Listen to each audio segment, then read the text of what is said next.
So இந்த ரூ. 2,500 ரூ. 2,500 2 டிஃப்ரெண்ட் கேட்டகரிஸ் ஆஃப் ஃபண்ட்ஸில் மாதந்தோறும் தொடர்ந்து ரூ. 5,000 ஒருத்தர் இன்வெஸ்ட் பண்ணிட்டு வராரு அப்படின்னா 10 வருஷத்துக்கு அவர் இன்வெஸ்ட் பண்ணுற அமௌண்ட் வந்து ரூ.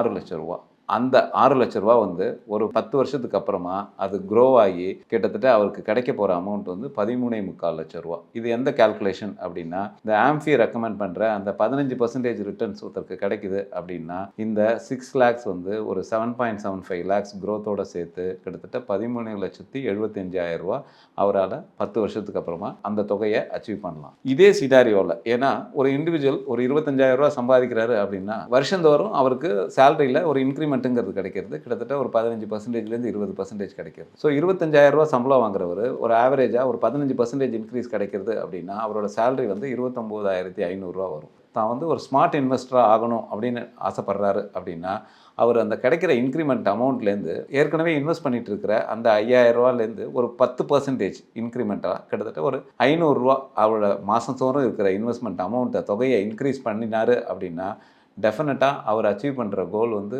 ஃபினாமினலாக இருக்கும்.